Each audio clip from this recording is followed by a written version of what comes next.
Hey guys, so I was hoping to do a reaction video where I was listening to Shobana, the legendary actress, talk about her performance in the movie Manichitrathazhu, where she won the national award for, which I was mesmerized by, which was an amazing performance by her. It was really impressive. So I found an interview with herself talking to the BBC, the same interviewer, Karan Thakur, I think is his name, the same interviewer that talked to Mammootty in our previous BBC interview. Unfortunately, after listening to the entire interview, they don't even talk about the movie. So, not really going to be able to talk about the movie too much. What I've decided to do is I will instead react to the first half of the interview, which is about Shabana's basically her journey through acting, and what else she's sort of done in her career. And then I'll pivot a little bit to reacting to maybe a few scenes, which I really like, because I could not really find much on the internet of her talking about her actual performance in this movie, which I would have loved to hear.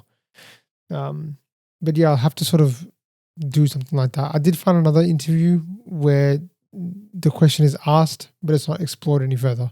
So let me see how I go, guys. The interview is still very enjoyable, and I hope you guys will enjoy the outcome and listening to her speak. She's such an amazing lady. But yeah, let me get straight into it. Challenge of having to do a film in English?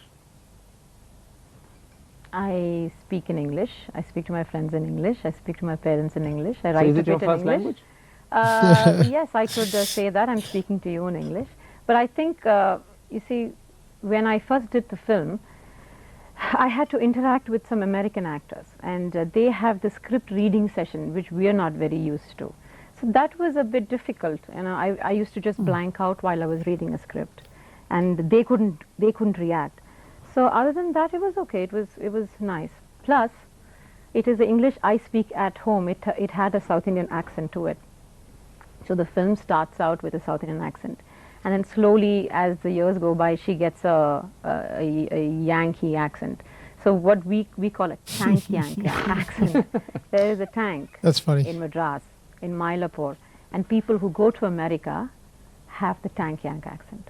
But in fact, the truth is that you've acted in so many different languages before this. You've done it in all 4 South Indian languages. Yes. How many do you speak? Wow. I speak all the 4 except Kannada. I can't speak Kannada very well. So you have to learn Kannada to act in the movies? I didn't get to learn Kannada very well.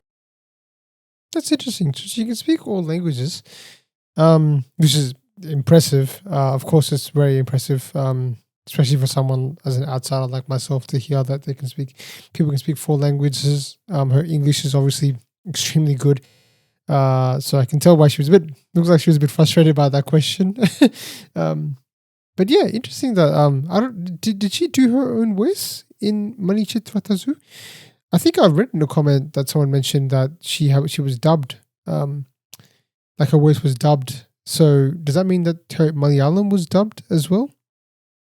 I think maybe the Tamil definitely might have been dubbed. Interesting to hear that. Okay, maybe this is further on in her career, and that was earlier on, so it's a bit different. Interesting.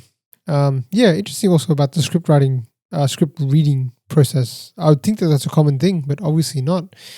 Yeah, interesting, just the different cultural dynamics in terms of filmmaking and how they approach film.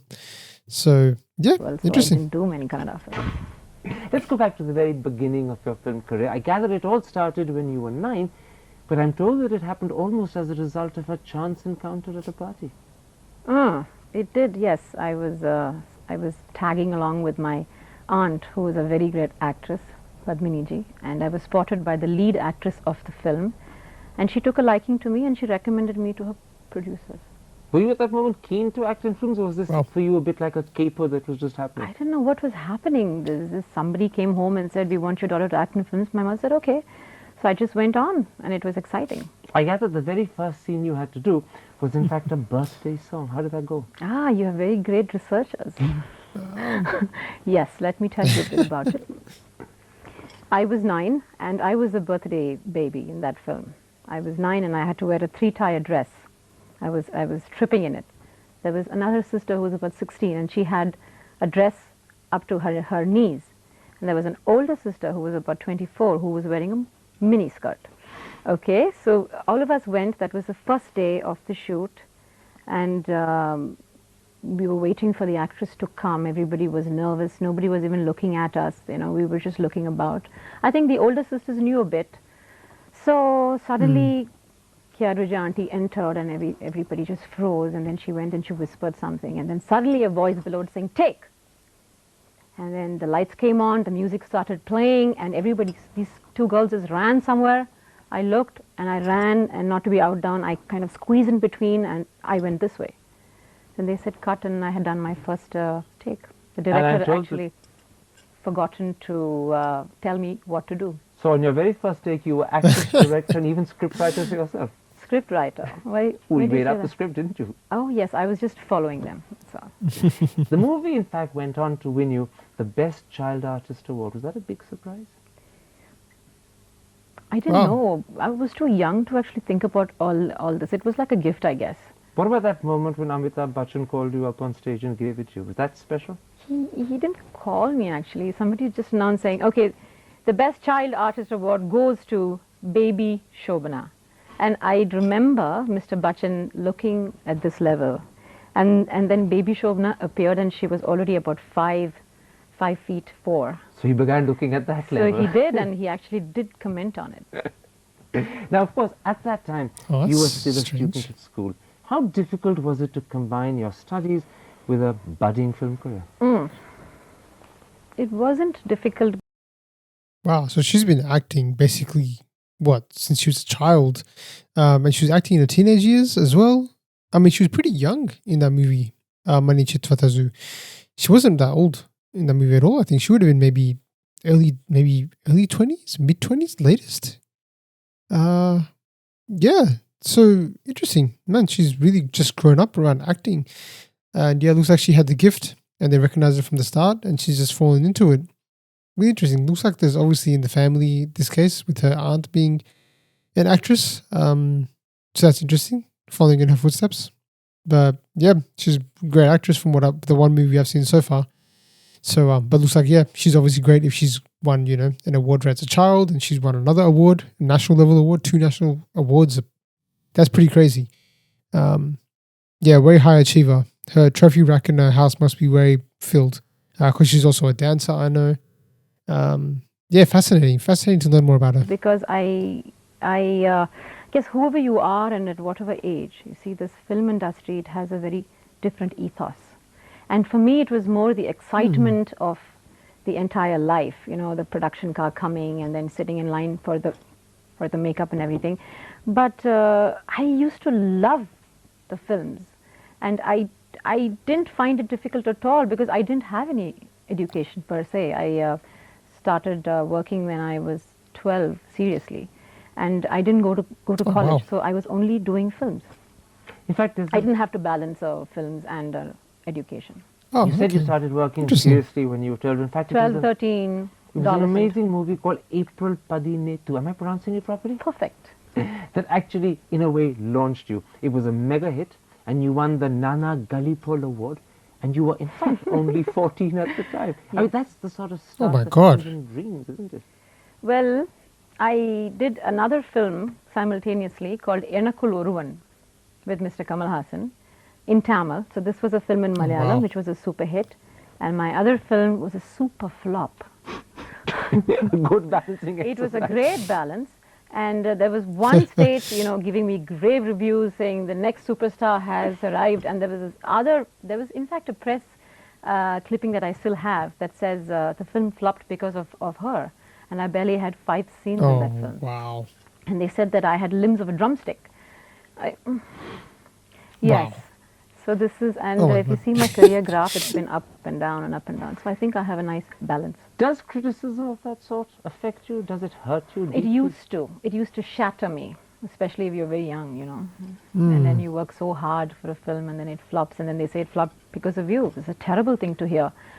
But I can't say that I got used to it, because it didn't happen for a long time after that. But you nonetheless have to steel yourself against it. That stealing phase is all over. So I think it's good to... you mentioned a moment ago that films happened just about the time when education was coming to a completion. Yeah, interesting. It's sounds like a journey, has a lot of ups and downs. Really interesting. Yeah, I don't know how people deal with such harsh criticisms during those kind of times when you're so young. She's been acting since 14, 15. So yeah, good on her for having the resilience to just sort of, get back up and keep going with it. That's commendable, to be honest. Good to hear that. Yeah, must have some good people around her, and obviously she's had enough highs, I guess, to keep her going, which is great. But man, I'm just waiting for her to start talking about the movie. Yeah. I mean, you were in school when you made your first film. Yes. Did you ever get to finish your education, or do you think that's one of the things you had to sacrifice? See, I don't know why people give so much of importance to formal education. Because I've had education when I was doing films. I've had education when I was doing dance. When I'm teaching, I'm also a teacher. So when I am teaching, I get a chance to interact with the middle class, with a different strata of society, and to even interact and try and communicate with kids of different age groups. When I'm dancing, it's about meeting people, it's about traveling.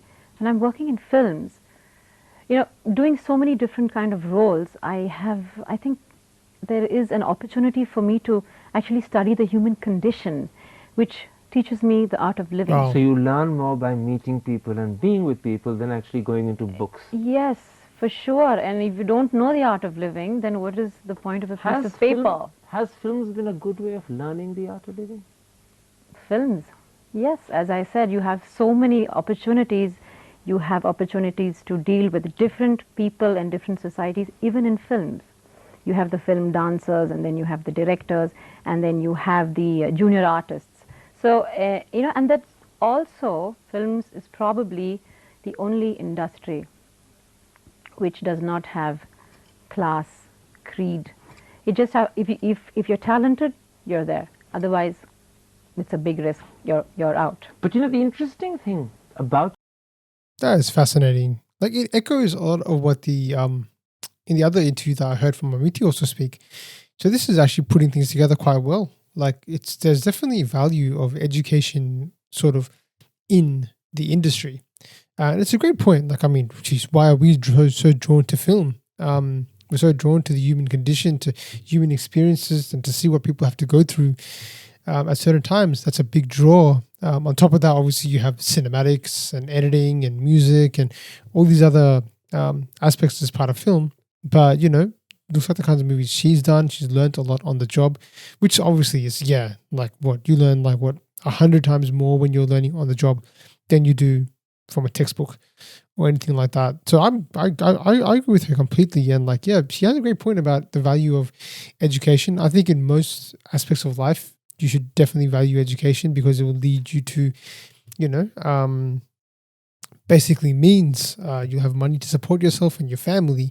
But if she's been thrown into the film industry at an early age of, she won the best child actor, then what's really the benefit of her learning something about something else? Like, I don't know, obviously maths, and, she obviously can speak English very well. Where did she learn that from?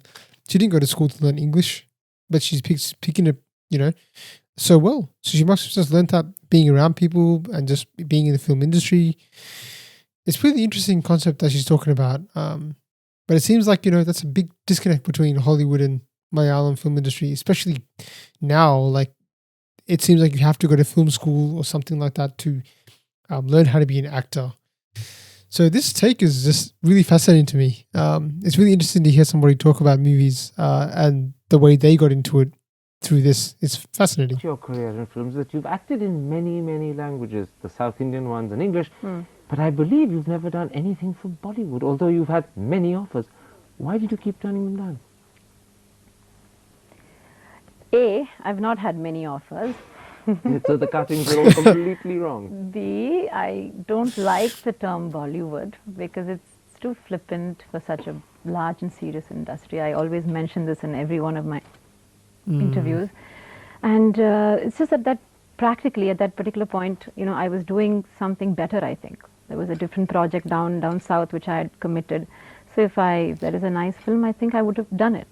So in fact, the offers never happened at the right time, or was it that the offers were not good enough? They weren't good enough. They weren't good Are enough. you very particular about the sort of Wow. film you go in for? I mean, have you carefully identified your roles right through your career as often as you can? Not in the beginning. See, I think we don't know too much. Every artist goes through this phase of first you choose your film according to the banner value, and then you choose a film because Mr. Mammootty is acting in it, and then you slowly realize that oh, you need a bit of that too because people are coming to see you. Then you try and choose films because you're heroine oriented. So you do all that, and then finally you realize that you could be doing a heroine oriented film, but the film might flop. So then you start to realize that it's not important having a film woven around you, but it's more important to be in a good film. So that's when this probably takes about a good 10 to 15 years to come to this. So this is a wisdom that doesn't come easily to some. Wow. They get tempted by so much else on the way. Generally, I'm talking about the grind here. You do have exceptions. But when you were right at the very peak of your career in '95, you did something that most people think is very unusual. What was that?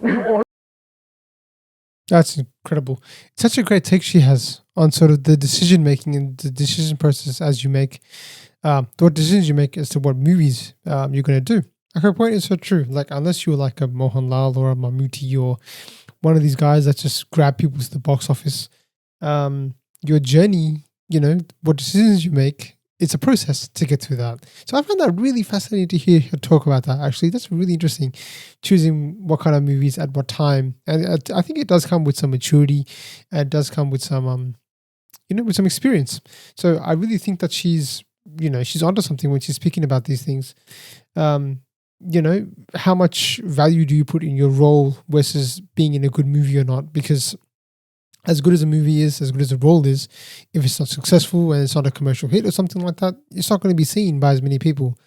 So for your profile to elevate more and more, especially I think during sort of the start, mid, and sort of when you're at your peak, it's more important to, prioritize good movies. If you get a good movie and a good role, that's perfect. Obviously, I think she's had some in that situation. That's why she's won 2 national awards, because she's done such a great job at that. But yeah, I just find that really fascinating. That was really cool insight to hear her talk about that decision-making process from somebody that's not a Mammootty and things like that. Fascinating. Almost stopped doing films. I mean, you deliberately opted out. You've done very few since then. Yes, I have. But I think it was because I didn't want to put my face into every project that came along, because I loved films too much. I didn't want to get bored. I didn't want to run the risk of getting bored and looking bored and jaded. So I just took a back seat and waited for nice roles. It wasn't just a backseat. You also devoted yourself to something that perhaps I'm right in saying matters so much more to you. Not acting, but dancing. Let's take a break and come back in part 2 and talk about this other aspect of your life, Shobana the dancer. We'll be back in a moment's time. Don't go away. You have received the National Award for Best Actress for your film Manichitrathazhu in 1994.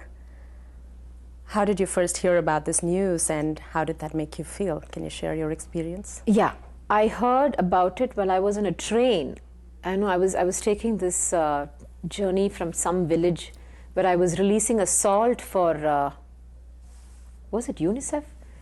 I forget. Anyway, and there was this village stop, and suddenly there was this television crew just stormed into the train and said, you've got the national award.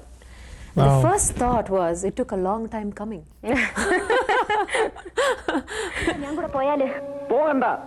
Oh, this scene.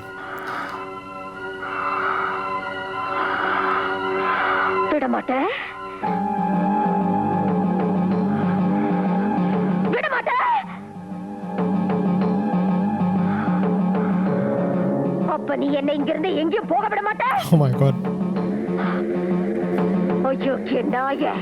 உனக்கு எவ்வளவு தைரியம் இருந்தா இப்பவும் என் கண் முன்னாடி வந்து நிப்ப. இன்னைக்கு துர்காஷ்டமி, உன்னை நான் கொன்னு ஓ ரத்தத்தை குடிச்சு ஓங்கார நடனம் விடுவேன். Oh my God, man.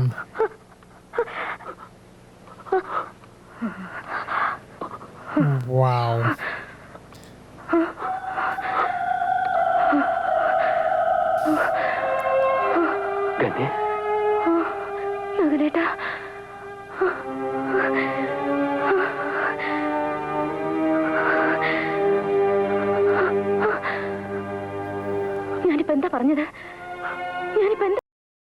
Unbelievable. I just want to say that scene is unbelievable. Like, wow. The thing that strikes me most about that scene is her transition is so smooth, and there's such a big contrast between the two of them. Like she looks psychotic when she's possessed.